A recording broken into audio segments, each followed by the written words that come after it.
Hello दोस्तों, मैं चंद्रभान चंद्र blog में आपका स्वागत करता हूं। और इस समय मैं मां नर्मदा जी के तट पर मारवाड़ी घाट डिंडोरी में हूं। तो जो मेरे पीछे आप ये मैया जी का तट देख रहे हैं, तो ये एक ब्रिज भी है इधर। तो इस ब्रिज के उस तरफ अगर जाते हैं, दूसरे तट पर जाते हैं, तो वो मंडला में आता है। और जिधर हम बैठे हुए हैं मैया जी के तट पर, यह मारवाड़ी घाट जो है डिंडोरी में आता है। तो दोस्तों, आज हम कुछ इस मैया जी के तट पर हैं, तो इस मैया जी की कथा के बारे में हम आपको कुछ जानकारी देते हैं। तो बने रहिए मेरे साथ इस चंद्रा ब्लॉग में। क्या आप जानते हैं कि पवित्र नदी मां नर्मदा जी ने विवाह क्यों नहीं किया? आखिर ऐसा क्या हुआ कि उन्होंने जीवन भर कुंवारी रहने का निर्णय किया? तो चलिए चलते हैं, हम आपको बताएंगे एक रहस्यमय और भावुक कथा। बहुत समय पहले मां नर्मदा जी का विवाह सोनभद्र जी से तय हुआ था। देवताओं में खुशी का माहौल था और भव्य विवाह की तैयारियां की जा रही थीं। नर्मदा जी ने अपनी सखी जोहिला को उनका हालचाल जानने और उनके बारे में जानने के लिए जोहिला को सोनभद्र जी के पास भेजा। और वहाँ जाकर के कुछ ऐसा हुआ कि जोहिला और सोनभद्र जी एक दूसरे को पसंद करने लगे। और जोहिला जो है वहीं सोनभद्र जी के यहाँ रुक गई। और जब यह बात नर्मदा जी को पता लगी तो उनको अत्यंत और बहुत ही दुख हुआ। नर्मदा जी जो है सोनभद्र जी को बहुत चाहती थी, बहुत प्यार करती थी। लेकिन जो उनकी सखी थी जोहिला, उन्होंने उसको एक तरह से धोखा दे दिया।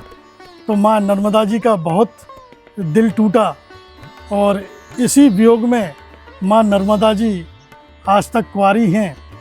और दोस्तों, अधिकतर नदियां जो हैं पूरब की ओर बहती हैं, लेकिन यही मां एक नर्मदा जी हैं जो कि पश्चिम दिशा की तरफ बहती हैं। और इसी को देखते हुए उन्होंने यह निर्णय लिया कि वो कभी विवाह नहीं करेंगी और स्वतंत्र बहेंगी। मां नर्मदा को आज एक पवित्र कुंवारी देवी माना जाता है। ऐसा कहा जाता है कि उनके दर्शन मात्र से पाप नष्ट हो जाते हैं। कुछ मान्यताओं के अनुसार ये भगवान शिव की पुत्री हैं। तो दोस्तों, इस नदी को अपने देश में बहुत ही पवित्र और बहुत ही इसको सम्मान से देखा जाता है और इसकी पूजा अर्चना की जाती है। और एक अपने देश में यही एक ऐसी एकमात्र मां नर्मदा जी नदी हैं जिसकी परिक्रमा की जाती है। और इस परिक्रमा को करने के लिए ये अलग अलग एक साधन है और करने की परंपरा है। इसको 3 साल 13 महीने 13 दिन में की जाती है। और जो इस परिक्रमा को 3 साल वाली को बहुत कम लोग करते हैं। मैंने भी इस परिक्रमा को 2 बार साइकिल से किया था, 2023 और 2024 में, और 25 में मैंने इसको पैदल किया था। और दोस्तों, इस परिक्रमा को जो 3 साल वाली नहीं करते हैं, तो अधिकतर इस परिक्रमा को पैदल किया जाता है, जिसमें कि जो कि दीपावली के बाद देव एकादशी पर इस परिक्रमा को शुरू किया जाता है। तो यह परिक्रमा जो श्रद्धालु हैं उनके चलने के ऊपर है। कोई आराम से चलता है, कोई स्पीड में चलता है। कोई इस परिक्रमा को 3 महीने में कंप्लीट करता है, तो कोई 4 महीने में, कोई 5 महीने में, कोई 6 महीने में। तो अपने अपने हिसाब से इस परिक्रमा को श्रद्धालु करते हैं। और जो परिक्रमा में नहीं चल पाते हैं तो वो वाहनों से भी करते हैं। बसों के द्वारा वो एक ग्रुप बना होता है, तो ग्रुप में 15,000 14,000 रुपये लिए जाते हैं पर सवारी से। तो वो भी इस मैया जी की परिक्रमा को करते हैं। और दोस्तों, एक इसका दूसरा और एक तथ्य और है इस परिक्रमा को करने का। जिनके पास समय का बहुत ही अभाव है, तो वो उत्तरवाहिनी परिक्रमा कर सकते हैं। और यह चैत्र में नवरात्रियों के समय शुरू होती है। यह 1 महीने चलती है। यह नदी में ये 1 महीने चलती है यह उत्तरवाहिनी मां नर्मदा जी की परिक्रमा। तो माँ नर्मदा जी की उत्तरवाहिनी परिक्रमा जो है 3 जगह होती थी। एक तिलकवाड़ा, गुजरात के तिलकवाड़ा में, और दूसरा ओमकारेश्वर के क्षेत्र में, और तीसरा मंडला में।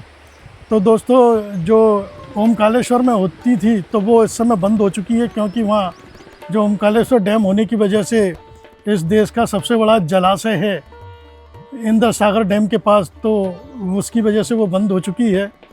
और अब सिर्फ 2 रह गई हैं, जो कि एक गुजरात के तिलकवाड़ा में होती है उत्तरवाहिनी परिक्रमा, वो 21 किलोमीटर की है, और जो मंडला में होती है वो 42 किलोमीटर की है। तो उसमें कम से कम 2 दिन लग जाते हैं।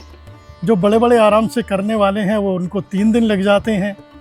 तो और एक कहावत में कहने में भी आता है, कुछ लोग कहते हैं कि अगर जो परिक्रमा बड़ी नहीं कर पाते हैं या 3500 किलोमीटर की पैदल नहीं कर पाते हैं, अगर इस उत्तरवाहिनी परिक्रमा को करते हैं, तो अगर इस परिक्रमा को महीने में अगर 3 कर ली जाती हैं, तो एक बड़ी जो परिक्रमा है 3500 किलोमीटर की जो पैदल की जाती है, उसके समान इसको, उसके बराबर फल मिलता है।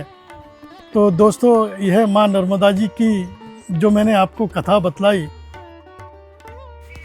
तो दोस्तों मैया जी का अगर आपको यह रूप देखना है तो आप आइए मैया जी के तट पर, घंटों बैठिए, निहारिए और उस दुख को समझिए जो आज भी हमें इस पृथ्वी पर माँ उल्टी बहते हुए दिखाई देती है।